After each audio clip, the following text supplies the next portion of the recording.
नमस्कार साथियों, मैं हूं आपका दोस्त नरेंद्र सिंह और हम अनुच्छेद संग्रह में भारत की राज्य व्यवस्था को समझ रहे थे, चर्चा कर रहे थे उस पर कि किस तरह से भारत में राज्य व्यवस्था कार्य करती है।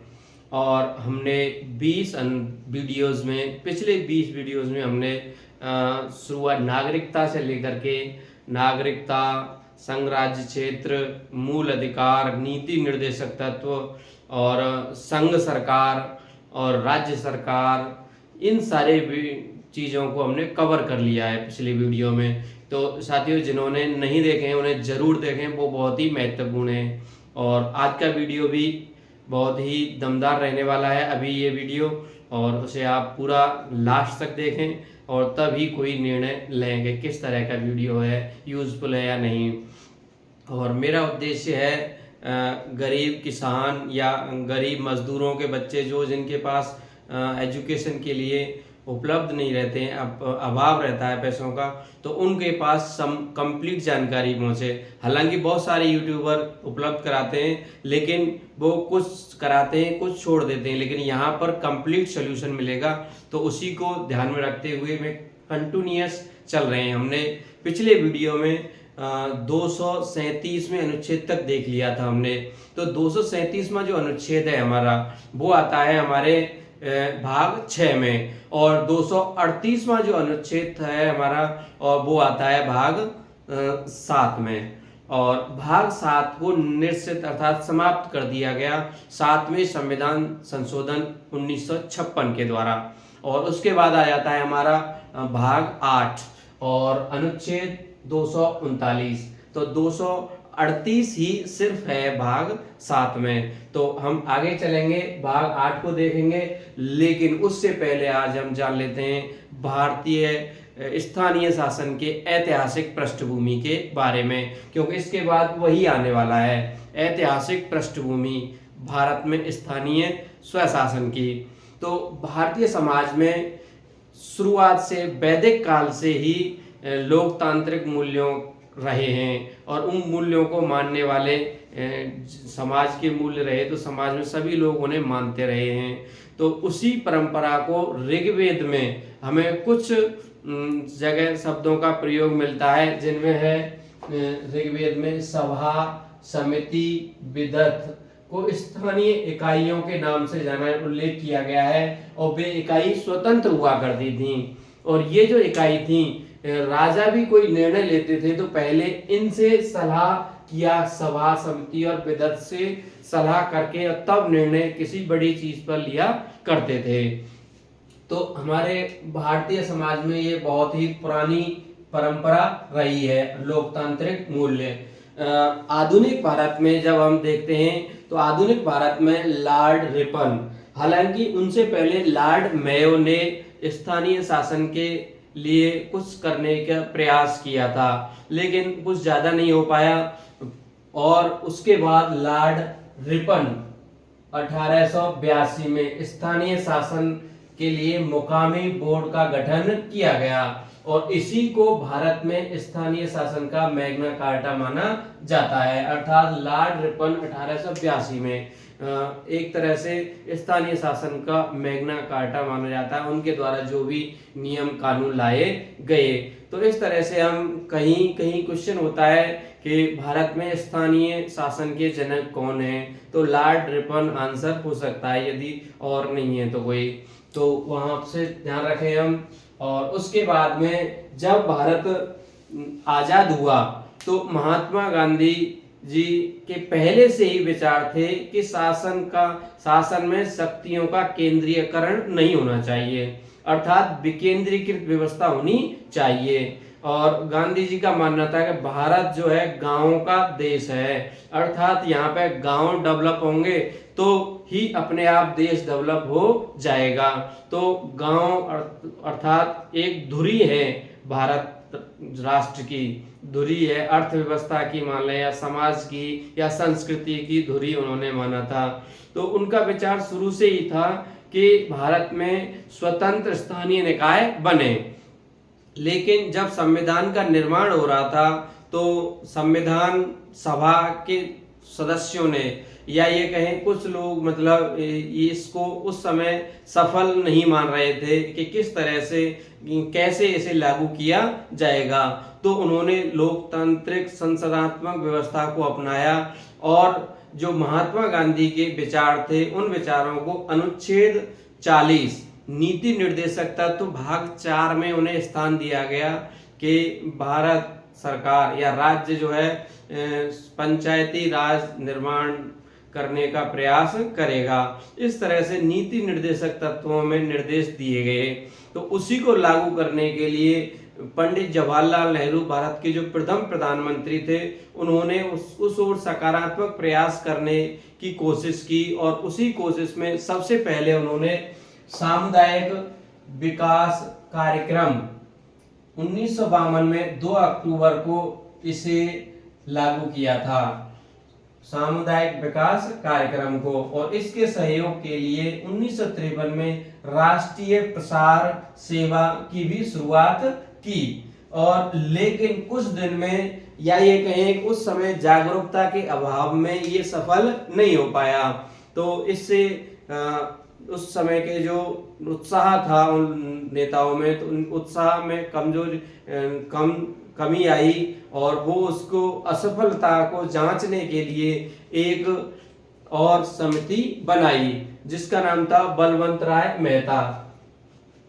बलवंत राय जो सांसद थे उस समय, तो उनकी अध्यक्षता में एक समिति बनाई गई, बलवंत राय मेहता 1957 में समिति बनी और इन्होंने पंचायती राज के सशक्तिकरण के लिए कई उपाय बताए। इन्होंने बताया कि पंचायती राज को 3 स्तरों में बनाना चाहिए और 3 जो स्तर होंगे, एक तो ग्राम और एक खंड और एक जिला स्तर पर, 3 स्तर पर इसे चलाया जाना चाहिए और तीनों स्तरों पर ही जनता के चुने हुए प्रतिनिधि चुने जाएंगे। ग्राम पंचायत में इन्होंने जो मुखिया होगा उसे डायरेक्ट चुनाव के लिए कहा और जो खंड स्तर पर होंगे उसके सदस्य चुने जाएंगे और अध्यक्ष को सदस्यों में से चुना जाएगा। ऐसे ही जिला स्तर के भी सदस्य चुने जाएंगे और उनके जो अध्यक्ष को सदस्यों में से ही चुना जाएगा। तो इस तरह से इन्होंने अपनी बात रखी और रिपोर्ट प्रस्तुत की 1957 दिसंबर के आसपास। और उस रिपोर्ट के आधार पर ही फिर उसे क्रियान्वित करने के लिए, लोकतांत्रिक विकेंद्रीकरण करने के लिए 2 अक्टूबर 1959 को जवाहरलाल नेहरू प्रथम प्रधानमंत्री ने नागौर राजस्थान में पंचायती राज की शुरुआत कर दी। और इसकी शुरुआत होने के बाद में दूसरा राज्य बना 1 नवंबर 1959 को ही आंध्र प्रदेश में इसे शुरू किया गया। तो इस तरह से आपसे पूछा जाए कि भारत में प्रथम पंचायती राज की शुरुआत कौन से राज्य में प्रथम स्तर पर की गई थी, या प्रारंभिक सबसे पहला कौन सा राज्य है जिसने लागू किया, तो राजस्थान था और दूसरा आंध्र प्रदेश। और ये 2 अक्टूबर 1959 को, आंध्र प्रदेश को 1 नवंबर 1959 को। अब यहाँ पे कुछ बातें और कही थी। बलवंत राय मेहता ने कहा था कि जो ये चुनाव होंगे पंचायती राज के, उसमें पार्टियां भाग नहीं लेंगी।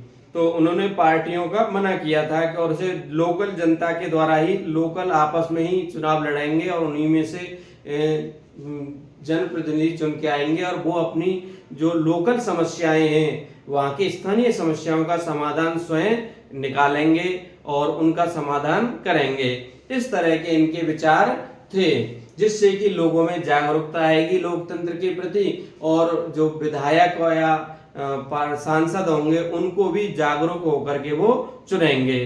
तो इस तरह के विचार बलवंत राय मेहता के थे। इनके बाद आते हैं, अब देखते हैं हम, कुछ समितियां हैं, बहुत सारी समितियां हैं और मिलान के लिए आ जाती हैं कि ये समिति कब बनी थी। इसके अलावा ये भी पूछ लिया जाता है कि कौन कौन सी समितियां पंचायती राज से संबंधित हैं। तो इसके बाद है अशोक मेहता समिति। अब ये बलवंत राय मेहता समिति के आधार पर 2 अक्टूबर 1959 नागौर में लागू तो कर दिया, लेकिन उसकी इतनी सफलता नहीं मिल रही थी जितनी उसे मिलनी चाहिए थी। तो 1977 में मोरारजी देसाई जनता पार्टी की सरकार बनी और उन्होंने इसको और सुदृढ़ करने के लिए पंचायती राज को तो अशोक मेहता की अध्यक्षता में एक समिति बनाई 1977 में। कौन प्रधानमंत्री थे? मोरारजी देसाई। और इनकी जो सबसे बड़ी सिफारिश थी वो ये थी कि इन्होंने कहा कि द्विस्तरीय रखा जाए, पंचायती राज को 2 स्तरों पर ही रखा जाए, 3 के बजाय। और इनका एक और महत्वपूर्ण पहलू था, इन्होंने कहा था कि जो पार्टियां हैं वो भी इसमें सक्रिय रूप से भाग लें, तभी पंचायती राज सफल हो सकता है। तो इनका ये मानना था 2 स्तर। और 2 स्तर कौन कौन से माने इन्होंने? एक तो मंडल और एक जिला, अर्थात ब्लॉक या ब्लॉक से ऊपर और एक जिला स्तर। 2 स्तरों को इन्होंने पंचायती राज का केंद्र माना और जिला स्तर को ही इन्होंने ज्यादा भूमिका दी। मॉनिटरिंग, प्लानिंग करना, सारा काम किसका था? जिला का, जिले स्तर पर ही होना चाहिए। इसके बाद हनुमंत राव समिति 1983 में बनाई गई और इन्होंने विशेष जोर दिया कि चुनाव नियमित होने चाहिए, क्योंकि देख रहे थे जब भी इतने समय से 1959 से स्टार्ट हुआ और उसके बाद चुनाव नियमित नहीं हो पा रहे थे। तो इन्होंने कहा कि इसमें 2-3 स्तर ठीक है, सरकार की चुनाव पार्टियां भाग लें या ना लें, लेकिन नियमित चुनाव जरूरी है। ऐसा नहीं है कि चुनाव 10 साल किसका दिए, कभी 5 साल 17 साल तक चुनाव नहीं हो रहे हैं। तो इस तरह की व्यवस्था हो रही थी। तो हनुमंत राव समिति ने महत्वपूर्ण सुझाव सबसे नियमित चुनाव के बारे में दिया और ये 1983 में बनाई गई। आगे है जीवीके राव समिति जो कि 1985 में बनी। इन्होंने भी इसी तरह के सुझाव दिए कि नियमित चुनाव होने चाहिए और लोगों को जागरूक करना चाहिए। एल.एम. सिंघवी, इनके बाद आते हैं, बहुत ही महत्वपूर्ण समिति है एल.एम. सिंघवी 1986।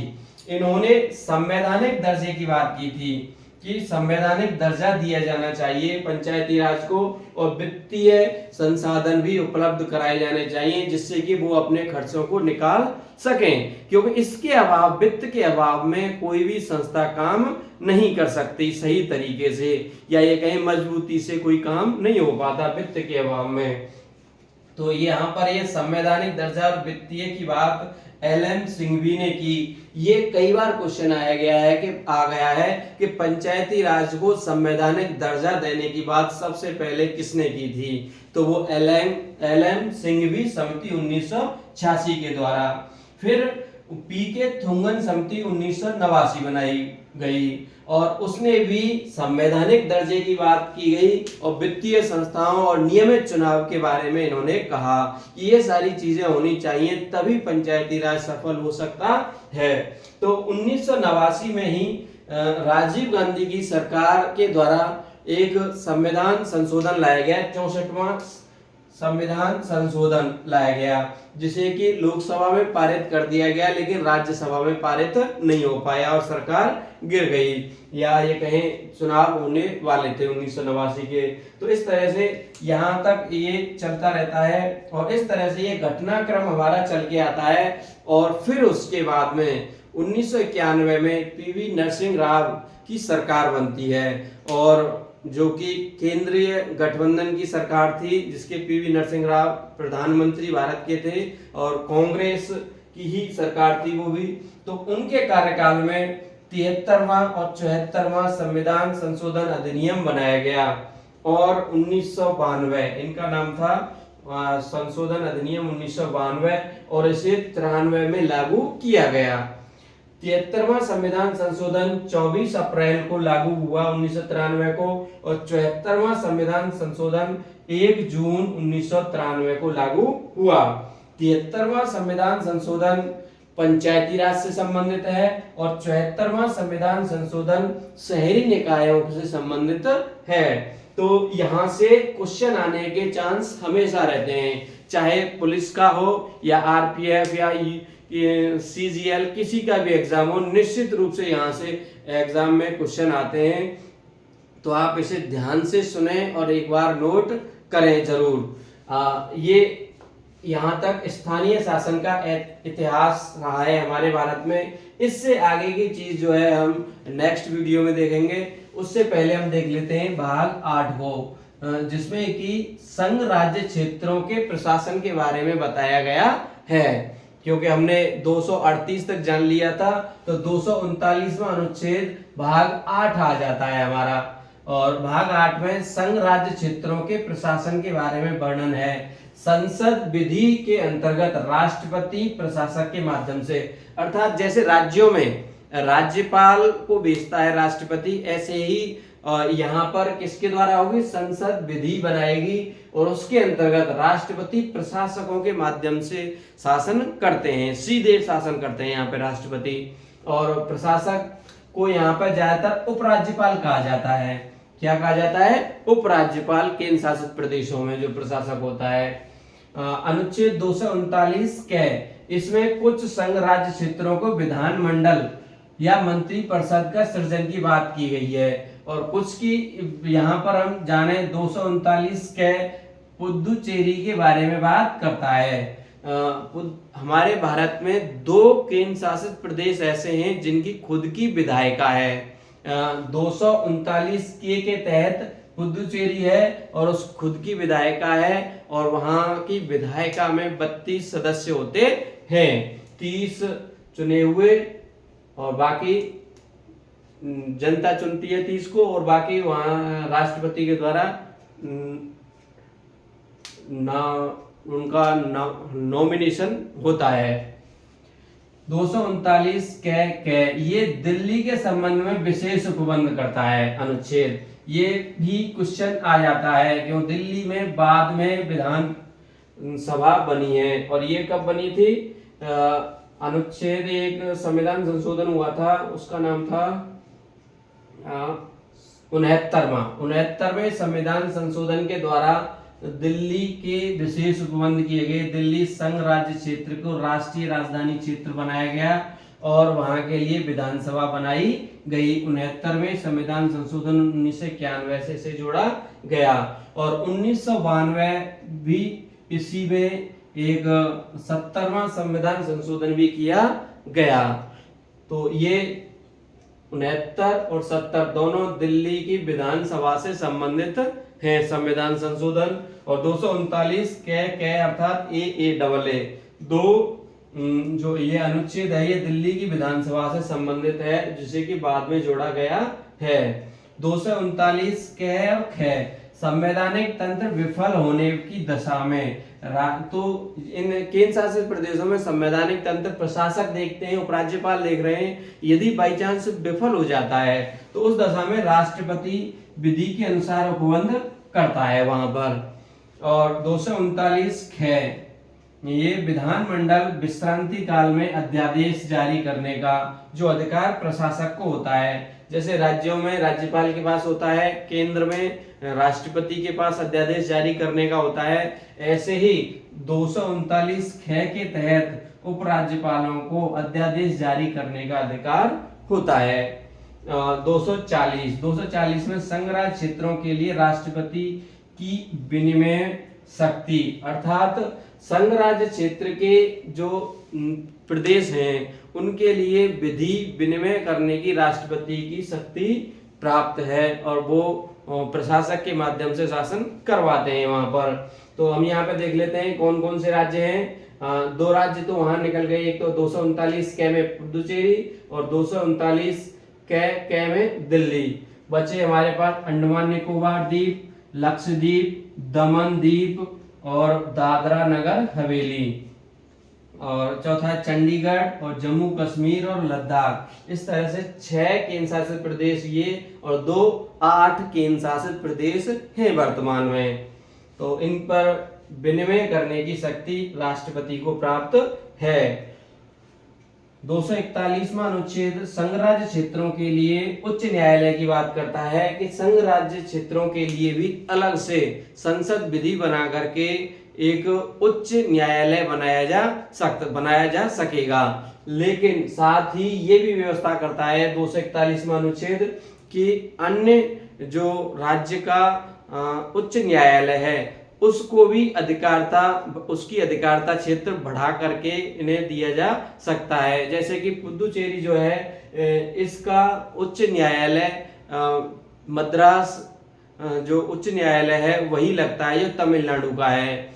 ऐसे ही कोलकाता जो पश्चिम बंगाल का जो उच्च न्यायालय है कोलकाता में, उसी के अंडर में अंडमान निकोबार द्वीप समूह आते हैं। तो इस तरह से 241वां अनुच्छेद उच्च न्यायालय की बात करता है संघ राज्य क्षेत्रों के लिए। तो और 242वां जो अनुच्छेद है 7वें संविधान संशोधन 1956 के द्वारा निरसित अर्थात समाप्त कर दिया गया। तो इसके बाद आता है 243वां और भाग 9, और उसी के बारे में हमने यहाँ पे उसके ऐतिहासिक पृष्ठभूमि देख ली थी और उसे आगे हम अगले वीडियो में देखेंगे। एक बार सुन लेते हैं कि लॉर्ड रिपन ने 1882 में स्थानीय स्वशासन की शुरुआत की, जिसे भारत में स्थानीय शासन का मैग्ना कार्टा कहा जाता है। और 2 अक्टूबर 1952 को सामुदायिक विकास कार्यक्रम की शुरुआत की और 1957 में बलवंत राय मेहता समिति बनाई गई। 3 स्तर की बात की इन्होंने, और अशोक मेहता ने 2 स्तर की बात की 1977 में। अब यहाँ पे देख लेते हैं हनुमंत राव समिति 1983, जीवी के राव समिति 1985, LM सिंघवी 1986 संवैधानिक दर्जा वित्तीय संसाधन, PK थोंगन समिति संवैधानिक दर्जे की बात करते हैं। ये भी हरलाल खर्रा समिति 1990 में इनकी बनी, इन्होंने भी पंचायती राज के बारे में सुझाव दिए। तो इस तरह से हम देखते हैं यहाँ पर बहुत ही महत्वपूर्ण समितियों के बारे में है और उनको मिलान करने के लिए आ जाता है, या क्या सिफारिश थी उसके बारे में भी आ जाता है क्वेश्चन। तो आप इसे सुन करके और जैसे ही मैं हटता हूँ पहले आपने एक स्क्रीनशॉट ले लिया होगा, तो उसे मिलान करें और देखें। सभी ने जो वीडियो देखा उनके लिए बहुत बहुत धन्यवाद पूरा वीडियो देखने के लिए।